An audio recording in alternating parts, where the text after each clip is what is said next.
Alright, so I managed to land at this station. I'm ready to continue my journey. I've saved here, so in case anything does happen, I can resume from that spot. I'm trying to play legit, but honestly, if you get into a bad situation, you can simply hit escape, reload your pilot, and all should be well. Hooray! I'm nearly there. Now, Contic is scary, even for this game. It's got this green haze, everything... yeah, it's hard to see. And there is always this drifting Aurora cruiser. You can't do anything with it. They have a space buoy. It says, beware of Kant. And that's exactly where I'm going. Creepy-looking death ball with a ring around it. You checked for other ships as soon as you entered the system, finding nothing active. The only thing your sweep revealed was the ancient hulk of an Auroran cruiser drifting in the distance. Because your sensors could not get a good reading on it, you diligently kept well clear of it, instead of flying right over it. We're ready to activate the probe as soon as we unload it and set it up. Stud beef pile, Jerry says as soon as you land. You waste no time opening the aft hatches and getting stuck into the hard work of unloading the heavy probe. As you look on, the scientists run a pre-boost check and throw the switch. An old-style ion drive lights up, and the probe starts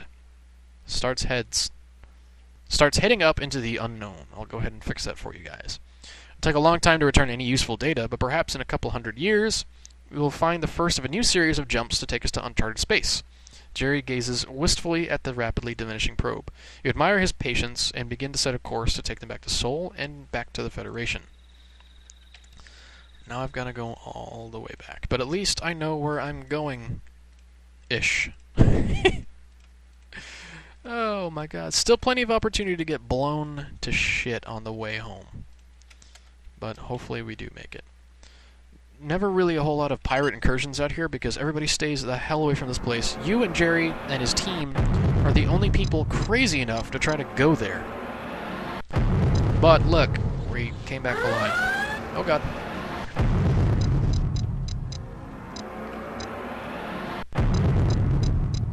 Doing pretty well so far. Just rapid pace jumps.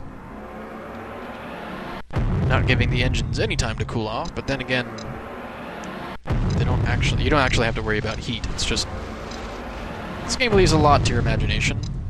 So you can create your own story basically. I mean, they don't really have like a story mode. It's all the same up to you adventure. So, and I would hesitate to call it sandbox, because it's not very sandbox. Not in the way that you can kind of run around. Well, maybe it is a sandbox. I mean, if they call Grand Theft Auto a sandbox, you can call this a sandbox. Because, really, you can create yourself in it. You can create your own profile. There's a pirate mission storyline. There's a Federation storyline. There's the Velos, which you haven't really had a good chance to look at yet. The Velos are all mind over matter. In fact, they are so powerful of the mind, they can read your thoughts, control and manipulate your body if they really, really wanted to. And they can also create a kind of corporeal entity around their bodies and create their own ships. Now, in the game, once you unlock all that stuff, if you choose that storyline, excuse me, if you choose to unlock or pursue that storyline, you can unlock those ships. I'll start off with the Velos Fighter, then the Velos bigger fighter, basically, along with all the mind protection weapons that come with that. Thank you for taking us on our journey, Studby Pile. Meantime, in the time that he's been on your ship, you've grown quite fond of the man and his quiet manner. He hands you a credit chip and tells you that future generations of spacefarers will probably take routes to new systems simply because of the research you've helped with your service. You wonder about what the probe will find out there. Perhaps the universe that you are beginning to know so well will only turn out to be a corner of what is really in existence. Perhaps the probe will be the first human contact with an alien race. Only time will tell.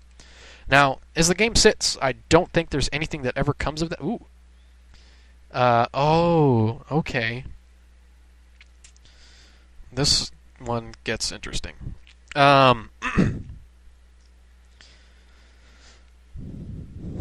have to think about this. as far as the game is concerned, I think that's where Contic ends and the space probe, all of that ends. But it really leaves like an open-ended question mark for, like a sequel. But that's not really how Ambrosia makes these games. They don't really make it with like a sequel in mind. Basically, it's just Escape Velocity reinvented every time that they make the game. Not that that's a bad thing. It's a completely different engine with a completely different, actually, I think the first two were the same engine. But it doesn't matter. Where was I even going with that? Yes, it might be very, very similar in game mechanics. The controls are all the same. So you're not really taken too far away from what you know. It's everything that you know and love about the previous versions improved. There's really nothing wrong with any of them. That there's no new problems created. If there's anything you didn't like about the first one, it may or may not have been fixed in the next ones. But as far as that storyline goes, they kind of left that open. They didn't really tie that knot. There's not a whole lot for story, but what there is pretty well written, I think. Between the random incursions and spaceport bars, the random missions that you can pick up that are basically one-time only deals, which you've already encountered, to this one, this is going to be an important storyline piece that will start an actual storyline. If I hit no here, then that's it. I don't have to do it. But I'll never get the chance to do it again. If you choose one storyline, also, I don't think you can do any of the others. This one, if I remember correctly, leads you in two different directions. So it is an important storyline in and of itself, but it also leads to two other very important storylines that you can choose to or not to do. More information about that can be found online. There are walkthroughs on how to get the missions that you want to get, and also what they lead to. Some of them are random, meaning, you might have this mission instead of that mission. One of them is disable and board an enemy ship, and the other one would be destroy an enemy ship as part of the storyline. And it could be either or, but honestly, it's just like the storyline is more or less linear, but there's two different, at points there are two different missions that you could get, and once you do them, you can't really do the other one, and then you go back to a linear line just to kind of shake it up, so that more or less every time you play through, it's a little different here and there each time, but it's the same general story. And the outcome is actually, it's kind of like a choose-your-own-adventure book. I think that's a good way to describe it. You've barely entered the bar when you were knocked backwards by the flying body of one of the bar's patrons. The burly individual knocks you to the ground, and as you stand to give the offensive ruffian a piece of your mind, if not a piece of your boot, you notice that the man was sent flying your way by a red-bearded giant fighting on the far side of the bar. As you watch, a number of men attack him, only to be beaten back by his prodigious strength. A man comes at him from behind, smashing a bar stool over his head. He staggers and begins to stumble.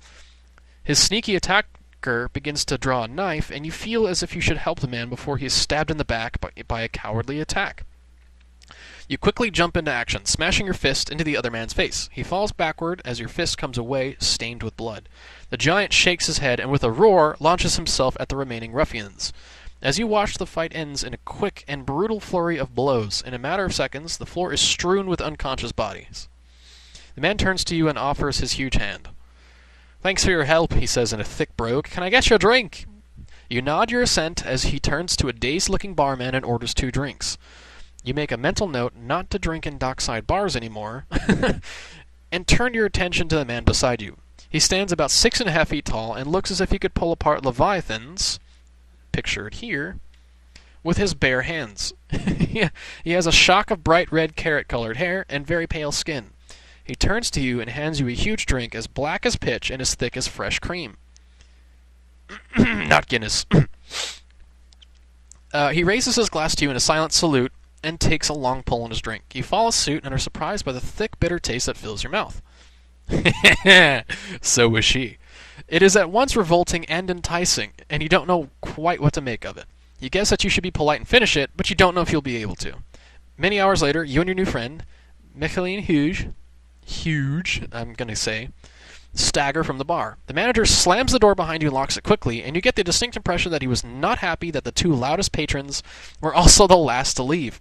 You head back toward the docks with Micheline when Micheline curses loudly.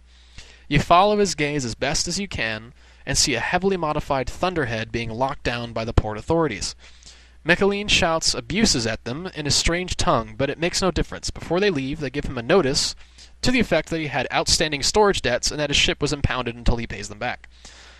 Ah, but that would be the life of a wild rover, he sighs wistfully, waving an unsteady hand at his locked ship. I spent all me money on whiskies and beer, and now I've none to get me ship out of hock.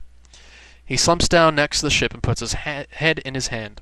Your heart goes out to him, and you ask if there's any way you can help him. He explains that he has to be in New Ireland, ha-ha, thus the accent, you guys, in the Tuatha system before the end of the month so he can be the best man in his cousin's nuptials. He says that if you can give him a lift, you can stay for the wedding and the party after. Apparently, this one is very serious. Oh, excuse me. If you give him a lift, you can stay for the wedding and the party after. Apparently, one is very serious and the other involves a white dress. You've had far too many points to figure out which one is which. Do you give him a lift? A little bit of backstory. I do have to end this episode. And I will. Tune in next time and you'll find out more about it.